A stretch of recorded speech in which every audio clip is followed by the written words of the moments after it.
actividades. Vamos a hablar de división de abdomen. Nosotros dividimos el abdomen de dos maneras, lo que sería abdomen cerrado y abdomen abierto. Vamos a ver una primera división de abdomen cerrado.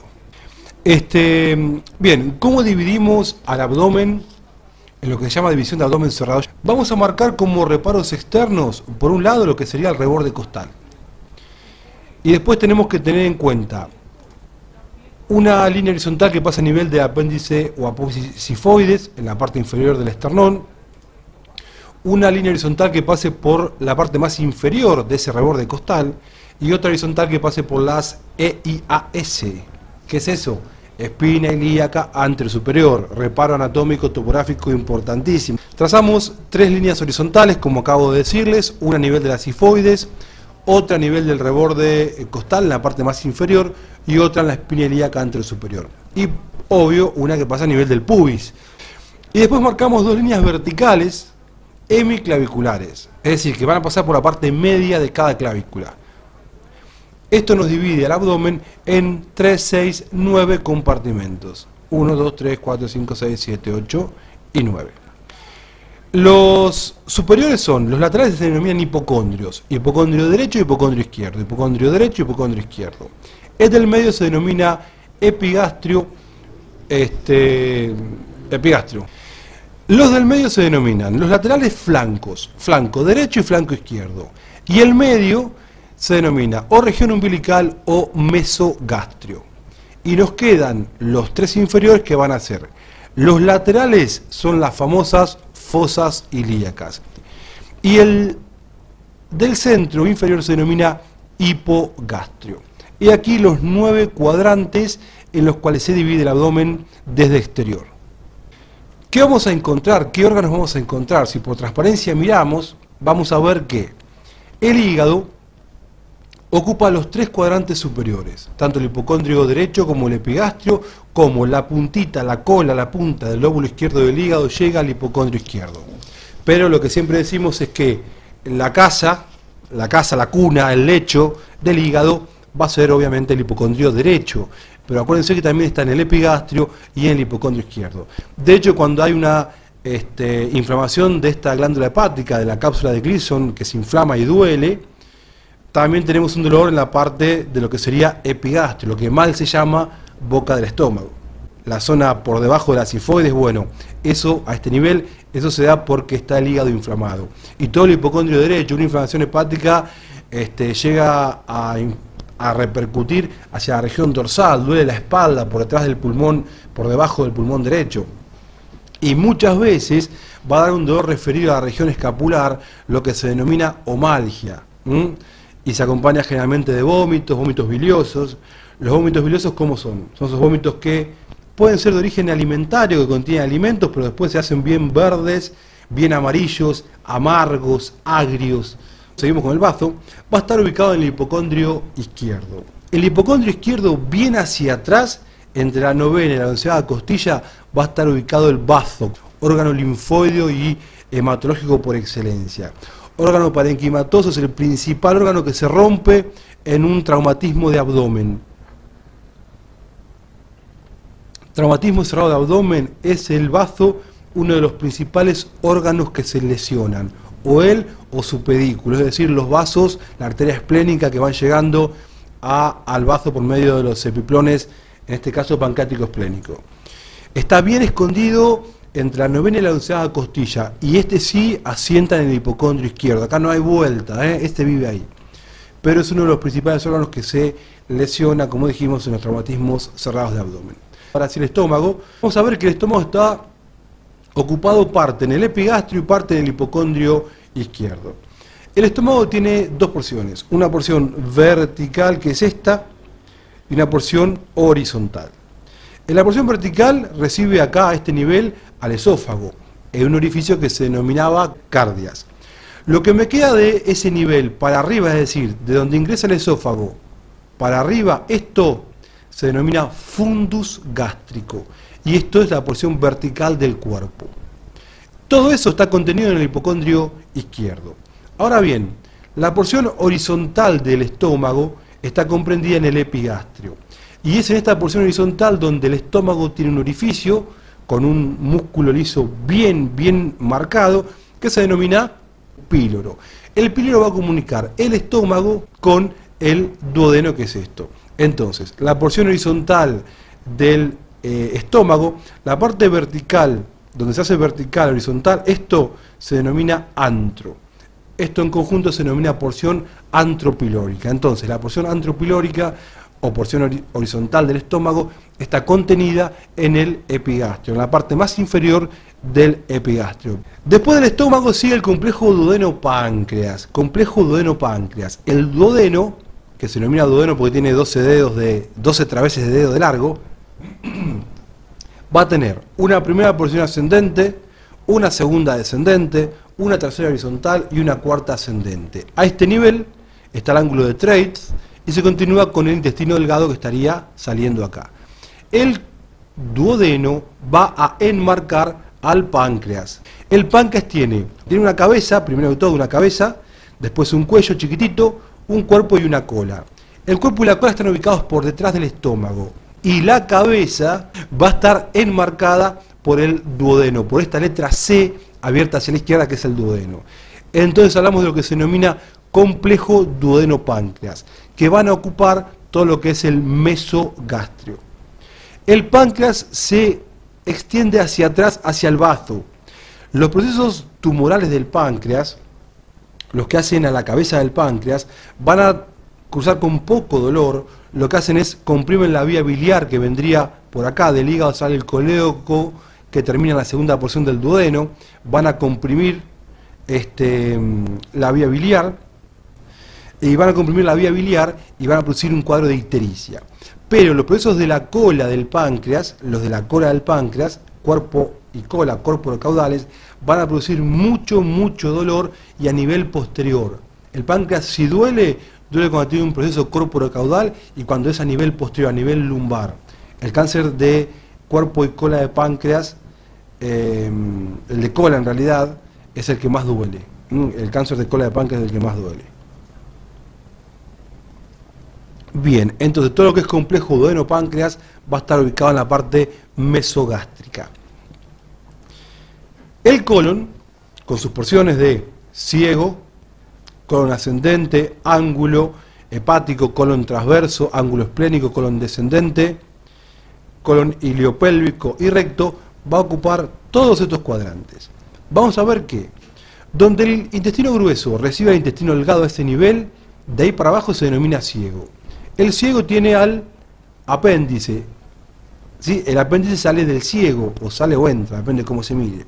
Entonces, tanto el ciego como el apéndice son territorios de la fosa ilíaca derecha. Es importantísimo este concepto. Cualquier patología que afecte el ciego o el apéndice va a dar un dolor referido a la fosa ilíaca derecha. Cuando hablamos de síndrome de fosa ilíaca derecha, nos referimos generalmente a la patología apendicular clásica. Bien, el colon ascendente ocupa entonces parte de la fosa ilíaca derecha y todo el flanco derecho.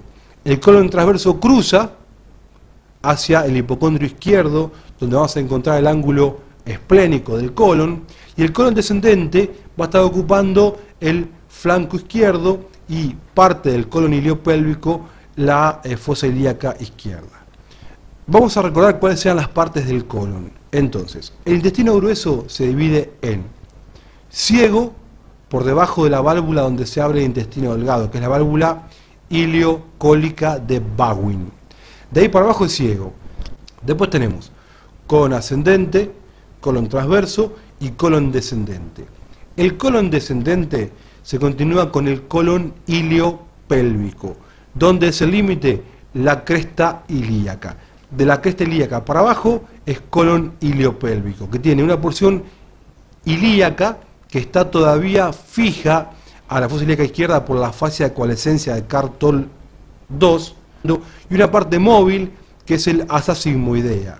Entonces, el colon iliopélvico se divide en A, porción ilíaca, que está fija a la fosa ilíaca izquierda, y B, porción pelviana. La porción pelviana es la que se denomina colon sigmoides. y termina a nivel de la segunda vértebra sacra, donde se continúa con el recto. El recto tiene dos partes, un recto pelviano, que es el recto propiamente dicho, y un recto perineal, que también se conoce como conducto anal. Después tenemos la vejiga está ubicada en el hipogastrio, y entre el recto y el hipogastrio, el recto también está ubicado en el hipogastrio, entre el recto y la vejiga tenemos lo que se denomina fondo de saco de Douglas. El fondo de saco de Douglas es lo que su nombre indica, una depresión, una caída del peritoneo, un saco entre la vejiga por delante y el recto por detrás en el varón. En la mujer cambia, por delante están el útero y la vagina y por detrás está el recto. En la mujer vamos a encontrar a nivel del hipogastrio útero, vejiga y vagina, obviamente. Las trompas y los ovarios llegan hasta las dos fosas ilíacas. Y después tenemos toda la masa de asas delgadas que ocupan los cuadrantes, los 6 cuadrantes inferiores.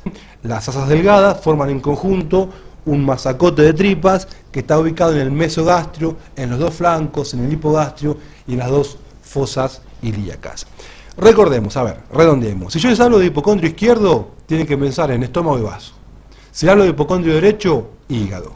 Fosa ilíaca derecha, apéndice, ciego. Y fosa ilíaca izquierda, colon sigmoides, aunque en realidad es la parte ilíaca. Hipogastrio, vejiga, útero, vagina. Y se terminó el abdomen cerrado. Algo más que les quiero marcar del abdomen cerrado es, si yo trazo una línea entre la espina ilíaca anterior superior y el ombligo, esa línea la divido en 3 partes. La unión del tercio medio con el tercio externo, este punto, eso se denomina punto de McBurney. Punto apendicular de McBurney. Es el punto apendicular por excelencia. Una apendicitis tiene este punto positivo. Algo para tener en cuenta, trazo una línea entre el ombligo y la axila derecha. El punto en que esa línea corta el reborde costal, a ese nivel, se denomina punto de Murphy y corresponde al fondo de la vesícula biliar. Ahí vamos a encontrar a la vesícula biliar. El signo de Murphy es otra cosa. El signo de Murphy consiste en pedirle al paciente que haga una inspiración profunda y a ese nivel, cuando está haciendo una inspiración profunda, a nivel del punto de Murphy, clavamos los garfios. Hacemos una palpación con los 2 pulgares. Si eso produce un dolor tal que interrumpe la inspiración, estamos hablando entonces de un signo de Murphy positivo. Son 2 cosas, el punto de Murphy por un lado y el signo de Murphy por el otro. ¿Cómo se divide este abdomen abierto? Se divide de la siguiente manera. La parte superior se denomina, o el primer piso, la planta alta, se denomina espacio supramesocólico. Y vamos a tener el hígado, en lo que se denomina celda hepática, el estómago, en lo que se denomina celda gástrica, y el bazo, en lo que se denomina celda esplénica. O sea que, entonces, el abdomen abierto se divide en un abdomen, una parte supramesocólica y una parte inframesocólica. El supramesocólico se va a dividir en 3 celdas asimétricas. La celda hepática, que está ocupada por el hígado, la celda gástrica, que está ocupada por el estómago, y la celda esplénica está ocupada por el bazo.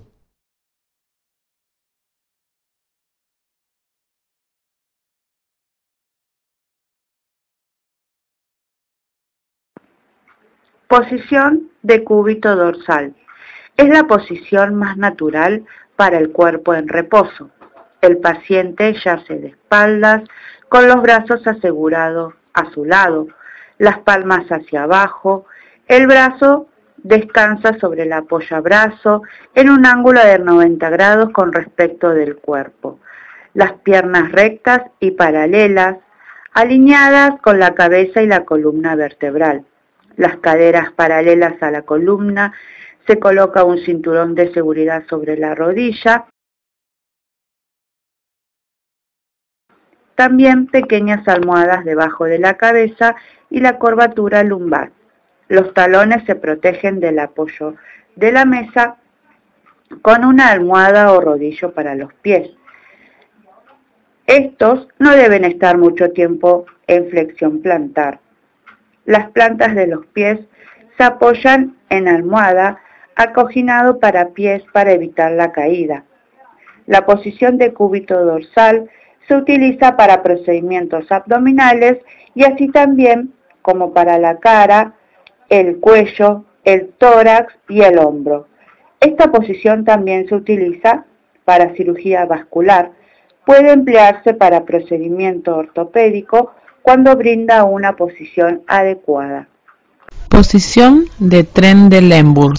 El paciente de cúbito dorsal, con su rodilla en la última sección de la mesa, las rodillas deben doblarse en la articulación de la mesa para entrar presión en los nervios ciáticos o popliteos externos, y en la vena de las piernas se colocan brazaderas para los hombros. La mesa entera se inclina hacia abajo, unos 45 grados, según donde el cirujano lo diga. El paciente se baja de la mesa hasta el ángulo deseado.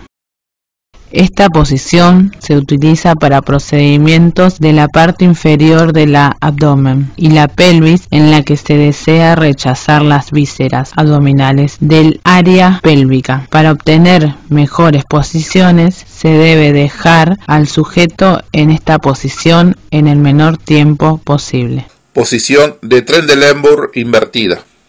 El paciente está en decúbito dorsal. El colchón se ajusta de tal manera que el área quirúrgica quede sobre el puente elevador de la mesa. La mesa entera se inclina de tal manera que la cabeza quede más alta que los pies. Se utiliza una tabla acoginada para los pies. Dependiendo del grado de inclinación, se colocan pequeñas almohadas bajo la rodilla y la curvatura lumbar. Una pequeña almohada o rodete estabiliza la cabeza. Esta posición se utiliza en la ostomía, que es una apertura de una víscera hueca al exterior del estómago mayormente, y así disminuye el riesgo sanguíneo, haciendo más fácil la respiración en el área quirúrgica. También se utiliza en procedimientos de la vesícula y de las vías biliares, para que las vísceras abdominales caigan lejos del epigástrico, con lo que sostiene el absceso del abdomen superior. Posición de Fowler. El paciente está de cúbito dorsal con la rodilla en la articulación más baja de la mesa. La tabla para pies se eleva y se acogina en la sección correspondiente a los pies. Se baja ligeramente flexionada la rodilla. La sección del cuerpo de la mesa se eleva a 45 grados, con la que se convierte en un respaldo. Los brazos se descansan en un almohadón grande y suave en los regazos. El cinturón de seguridad pasa sobre la rodilla. La mesa completa se inclina ligeramente en dirección de la cabeza para evitar que el paciente resbale hacia abajo. Se utiliza el procedimiento en prácticas craneales con la cabeza apoyada en un sostén especial. Posición litotomía. El paciente descansa sobre la espalda con la sección de los pies hacia abajo, formando un ángulo recto con el resto de la mesa. Las rodillas flexionadas, colocadas por fuera de los estribos y los pies sostenidos por las cintas. Observe que la nalga se encuentra al borde de la mesa. Esta posición se emplea para cirugías anal, perianal y vaginal. Posición de cúbito ventral. Los brazos se colocan en su soporte correspondiente, descansando a los lados del cuerpo. Se levantan por encima de la cabeza. La cabeza se gira hacia un lado. Una almohada es colocado debajo de los tobillos y pies. Esto evita la presión sobre los dedos. El cinturón de seguridad se coloca abajo de las rodillas. Esta posición se utiliza en procedimientos de las regiones posteriores del tórax, abdomen, piernas y algunas veces de la zona rectal. Posición de crasque o navaja. Las abrazaderas se ajustan en la posición correcta. Los brazos se ubican sobre el apoyabrazo y no colgando en el borde. La región inferior se posiciona con una almohada suave. La mesa se quiebra a nivel de las caderas. La faja sujetadora se encuentra por encima de la rodilla, la cadera y los muslos. Se ajustan con almohadones grandes. En lo masculino, los genitales se acolchonan y se ubican en la posición natural. Las rodillas se elevan por encima de la superficie de la mesa, mediante la colocación de almohadas debajo de las piernas, y así elevan los dedos de los pies que no descansan sobre la mesa elevada. Los pies no deben sobresalir sobre el borde de la mesa. La posición de Kraske se utiliza en la cirugía rectal o cosigia, que es la parte elevada del músculo del ano. Posición genupectoral. La rodilla del paciente se coloca en la sección inferior de la mesa entera, inclinando la cabeza para elevar la pelvis. Luego, se flexiona la rodilla en un ángulo recto con respecto al cuerpo. La sección superior de la mesa se puede elevar para sostener la cabeza, la cual se gira hacia un lado. Los brazos se colocan alrededor de la cabeza flexionados y una almohada grande por debajo. El tórax reposa sobre almohadones. Se utiliza en la sigmoidecoscopía, que es un procedimiento del gastroenterólogo o cirujano para poder observar dentro del colon sigmoideo y el recto. Posición de sim lateral. El paciente está sobre uno de los lados, izquierdo o derecho, con los brazos extendidos sobre un apoyabrazo. Las piernas se flexionan, la zona se eleva donde se quiebra la mesa y se le puede dar un apoyo mayor con almohadones, con el elevador mecánico de la mesa, si lo tuviera, o colocando una bolsa de arena sobre la cresta ilíaca. La cabeza descansa cómodamente sobre una almohada. El apoyabrazo se coloca en un ángulo no mayor a 90 grados. El brazo se rota para prevenir el contacto del nervio cúbito con la mesa. Los nervios cúbitos se encuentran en los miembros superiores y así poder proteger el plexo braquial que está ubicado en el cuello y hueco axilar. Se acolcha el área axilar con una toalla arrollada. Esta posición se utiliza para cirugías de pulmón, riñón, uréteres y cadera. Posición de lumbotomía. El paciente está de cúbito lateral con la posición lumbar sobre la fractura de la mesa. La faja de seguridad está sobre la cadera para estabilizar el cuerpo. El elevador de la mesa se levanta para ver el área quirúrgica y un almohadón colocado entre las piernas. El lado del paciente permanece horizontal, desde los hombros hasta la cadera. Esta posición se utiliza para la intervención del riñón.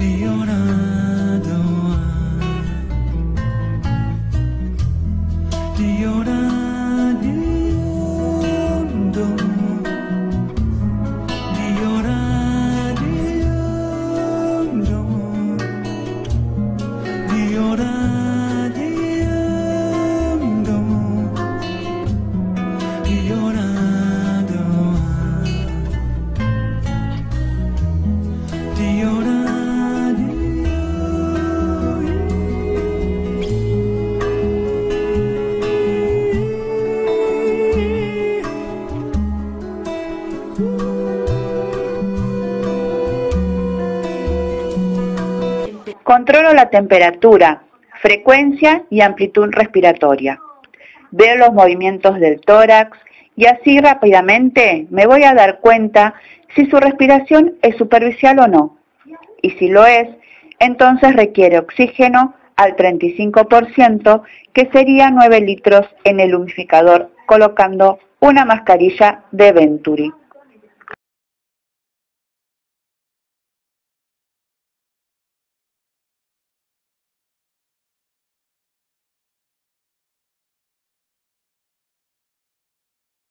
¿Cómo me voy a dar cuenta?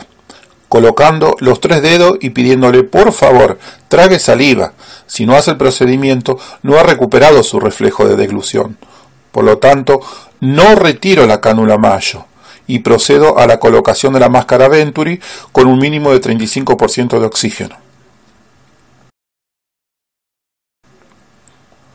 El paciente con cánula Mayo no ha recuperado su reflejo de deglución, por lo tanto tenemos alto riesgo de aspiración, y si este paciente tuviera náuseas y vómito, la posición ideal para el paciente es la posición de cúbito lateral.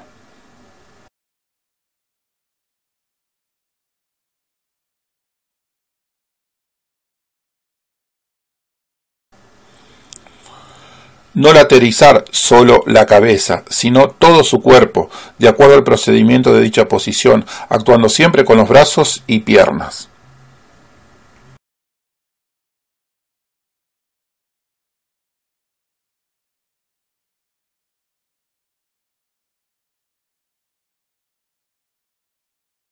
Si el paciente tiene reflejos nauseosos presentes, rechazando la cánula Mayo,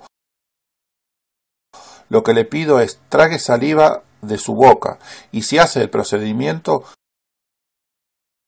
yo sí procedo a retirar la cánula Mayo.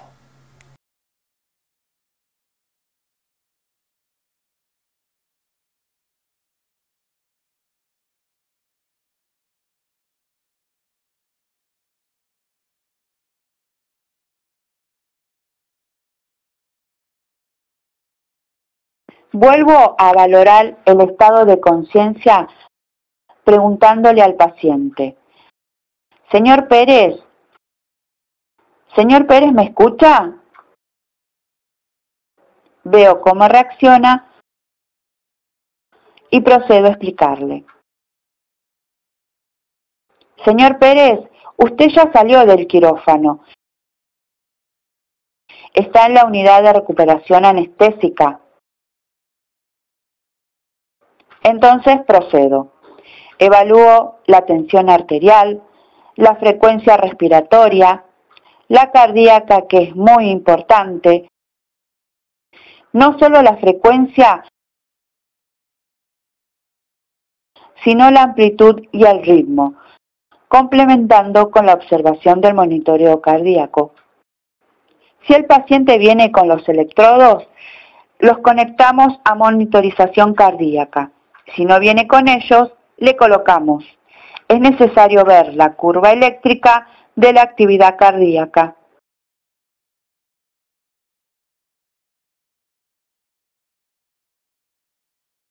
La temperatura es opcional o al tacto.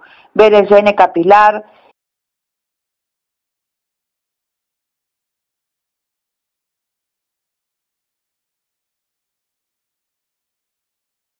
y según el nivel de conciencia, procedo a evaluar el dolor.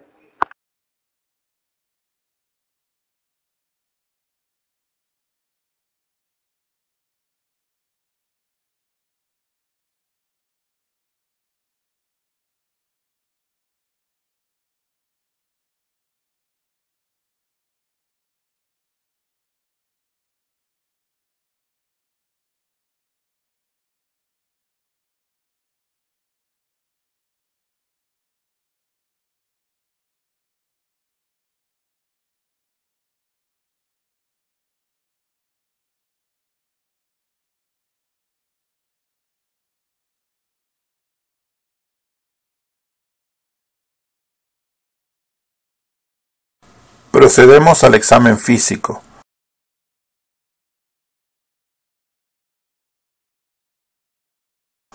Resguardando la intimidad del paciente.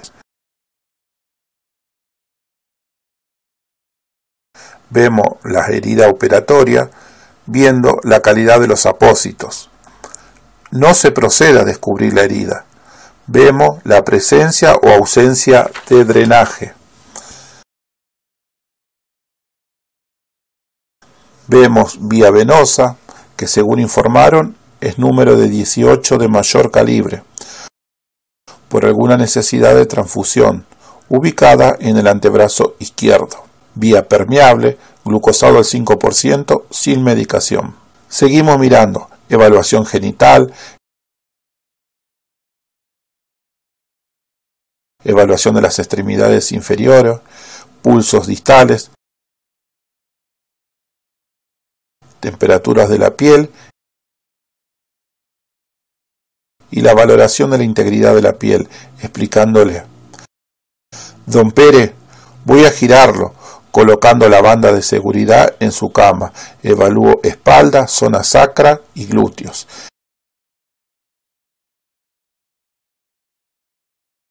Y termino agradeciendo. Gracias, don Pérez.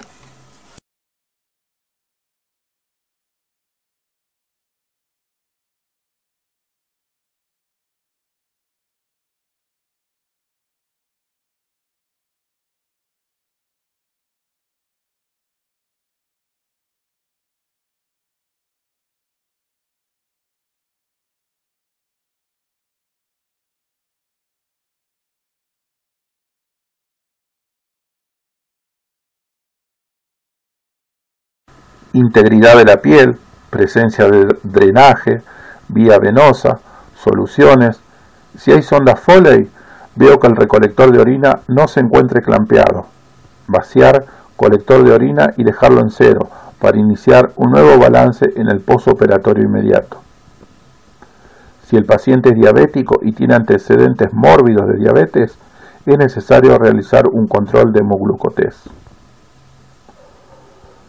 Terminada la valoración de ingreso, me preocupo por la seguridad del paciente. Por lo tanto, como su estado de conciencia es aún somnoliento, procedo a dejarlos con baranda.